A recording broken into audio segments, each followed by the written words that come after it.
Good morning. I'm Karen Taradas with Social U, and it is time for What's Up Wednesday, where we come to you live every Wednesday morning at 10 a.m. Central to give you social media and marketing tips, tricks, and trends. This month, we are talking about things that we love because, of course, Valentine's Day. See my heart? Yeah, obviously. So today we're going to talk about um, uh, mostly apps, programs that will help you. It's our favorites, things we're bringing into 2025. And this is not my list exclusively. My entire team contributed to this list. So definitely, some of these are mine, some of these are not mine, but we all use these regularly. So let's just kind of go ahead and jump in. First and foremost, we're going to talk about video apps and graphics and creation tools. We have to mention Canva. Of course, there's a free version of Canva. I will tell you, skip the free version and go straight to the paid version because it's a considerably more robust tool and there are more options there for you to use. So jump right into the free. Wow, I need to be more caffeinated, apparently. Go ahead and get into the paid version. It's not expensive. It's something like $14 a month, which is, for what you're getting, it's nothing. And they have a huge library of images, video, clip art, vector images, drawings, just a ton of stuff. They integrated with Unsplash, which is the largest collection for non-copyrighted images. So just super effective. Online graphic tool. If you have not seen it, please go check it out. You can use it to make, of course, social media posts, but you can also use it to make posters, infographics, brochures, just really and truly whatever you need. Secondly, what we're coming to you live today, StreamYard. It is a professional live streaming and recording studio in your browser. It allows you to, I can record content that's exclusive for us where no one else has to see it, but it also, most importantly, allows us to stream live on multiple platforms at the same time. And no other browser will do that as of right now. You have a ton of really, really cool branding options too. So for us, we can add the logo or remove the logo. I can show you my name. We could do a countdown. I can, if I'm on here with another person, change the background. I can have music playing. I can queue up video to share on my screen. I can do overlays. Here's just a quick example of an overlay. That's one that they generated. Here is one that we've used before where you can see my name and our website. It also allows us to have banners across the bottom.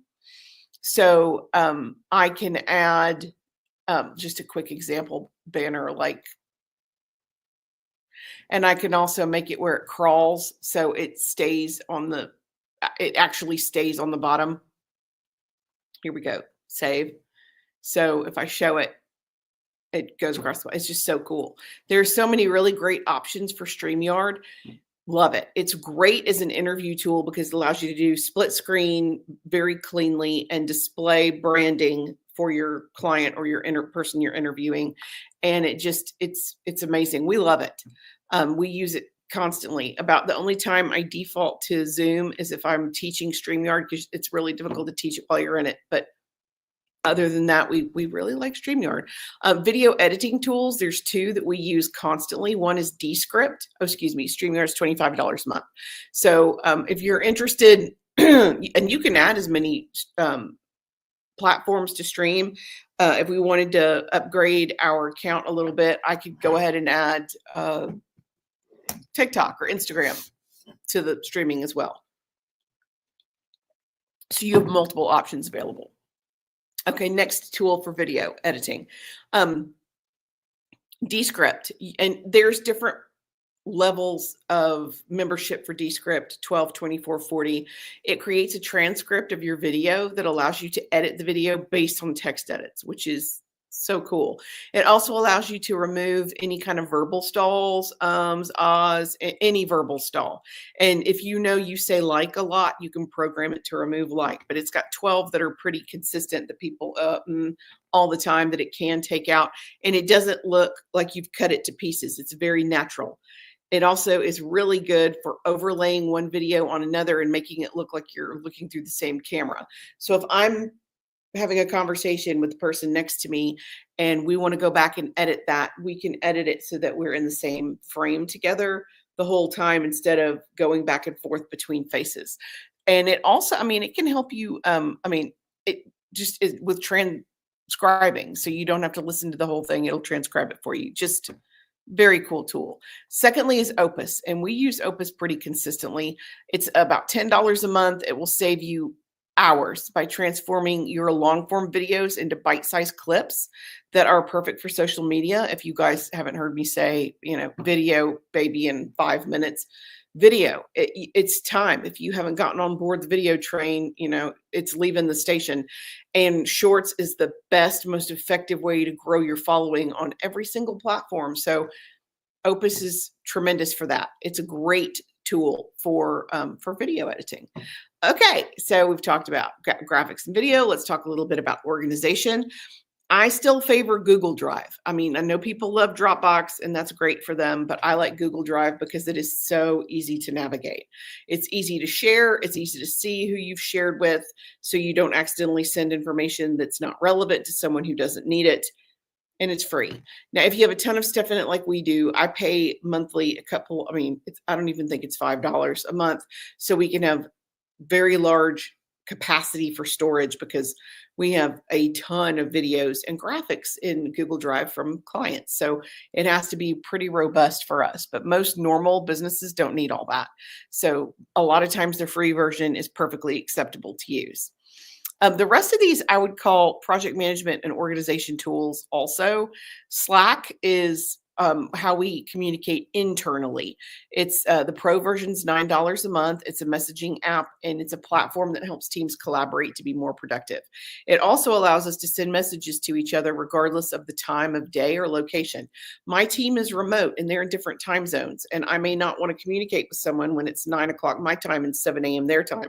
So I can go into Slack and write what I need to say and get it out of my head without waking them up or disturbing them before they're ready to work, because you can snooze your alerts, which is awesome. That's the way to do it, so that you're not, of course you can email, but it keeps it all in one place for easy reference, which I love. And of course it's searchable by word, by term, so that you can go in there and, oh yeah, I texted them about the StreamYard thing, and then look for the term StreamYard so you can go in there and find what you're talking about.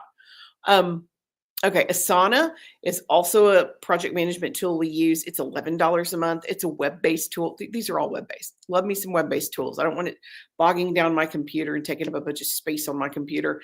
It helps your teams plan and organize, but we use it to collaborate with clients. So it allows you to see at a single glance. It has different boards. So if you open it up on the dashboard, you can see different categories. Like you might see Monday, Tuesday, Wednesday, Thursday. And on Monday, you've got your Facebook post, your LinkedIn post, and your Instagram post. The reason we do it that way, especially when we're starting new with a brand new client, we want feedback. And it allows the client to go in there and see what we have planned to post and for them to make edits, contributions, give us feedback, swap things out. We love it because it helps us get buy-in before we actually post content, which is what we're looking for. So love Asana. And we all of our clients have their Asana boards. Now, we have clients who we've been working with for a long time that don't require that anymore, but especially when we're starting a new client, we definitely use Asana. How do we keep up with the hours for a new client? Toggl. It's a free tool. You can do it for like $10 a month. Premium is $20 a month, but I think most of my team uses the free version. It's an organization app that allows you to track and manage how you spend your time. So when everybody turns in payroll to me and I go through it to get everybody paid, I can see a graph of where their time is going. It shows me a breakdown by day and it shows me a breakdown by client. So I can look and see, oh my, this client, you spent 4 hours on this client last week. What's going on? Well, we had this new project, or we had this this video edit that had to be done and it took a little longer, but it allows me to allocate hours and find out if the client is getting what they pay for. which sometimes I mean, and of course it goes both ways. Sometimes it's way over where it needs to be, and sometimes, I mean, I don't think it's ever been under, but sometimes it's way over. But it allows us to track it so we can have better communication, better relationship with our client. It's a Chrome extension so that you can very easily track what you're doing and how much time you spend on each application. So if you're a small business owner and you want to know how long you actually spend on Facebook, it'll tell you. I mean, your phone will too, but if you're working on your laptop, your phone doesn't know that. So this will help you track your laptop time. You can do it on your phone, but I mean, seriously, we use it for laptops. It also offers some other advanced features like idle detection. I don't believe in idle detection. My team is productive when they're productive. So they use it sometimes for themselves so they can figure out what time of day works best for them. And that's fine. But, we don't use that. But I love Toggle. It's great for payroll. AI is the next category of tools. And there's really two, honestly. You've got ChatGPT and you've got Google's Gemini. So ChatGPT, just go straight to the paid version. Yes, you can use the free version, but the paid version is considerably more robust. It's about $20 a month per person. It gives you better, faster responses, and it makes you a higher priority.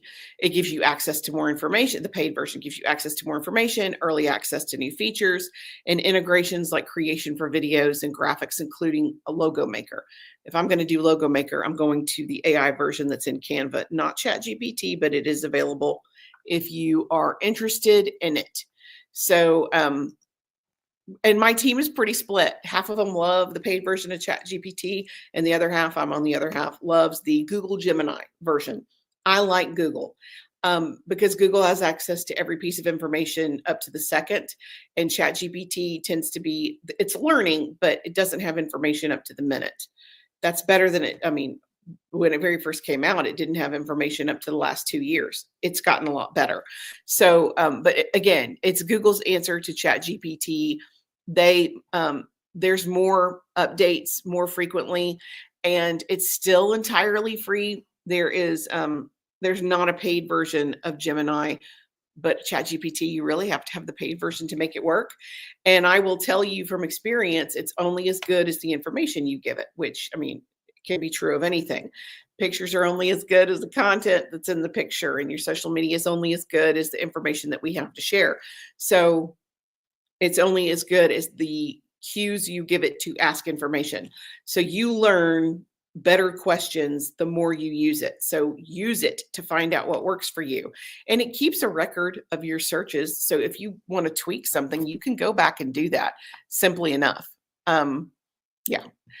My team's also big on, of course, you have to have downtime, and most everybody's big readers. So I have 2 reading apps for you today. One is Hoopla. It's a free service that allows library card holders to borrow and stream content like audiobooks, ebooks, movies, TV shows, and it's available on most mobile devices and computers, totally free. And Fable is also, of course, these are both mobile apps designed primarily for book lovers, allowing users to discover, track, and discuss books with others through features like personalized recommendations and book clubs, and the ability to share highlights and comments, essentially functioning kind of like a social platform, kind of like a Facebook group. So you're all in the same group talking about the same shared interest, which I think is very cool. Because how many times have you gotten done, just personal side, I'm watching Severance right now, so it's on my mind, and I want to talk about it with other people who like Severance. So I want to know who's doing that. And I cannot tell you how many times I've finished a book and I'm like, that was awesome. I need to talk about it. And there's nobody around to talk about it. So yeah, very cool concept. I like the idea of Fable because it gives you a feature. I mean, you can track your TV shows as well, but it allows you to have literary conversations with like-minded people, which I think is just so incredibly cool. That is it for us today. Join me again next week. We're going to talk about more things that we love. And then I think March, we're going to get into spring cleaning, which is just a great opportunity as a small business owner for you to review your online presence, whether it's your bios or your profiles or your website regardless of what it is. We're going to get into that probably March, maybe April, but we'll have a more robust schedule for you guys by the end of February. Until then, I am Karen Taradas. If you have any questions, please feel free to DM us or leave a comment, and I'm here to help. Thanks.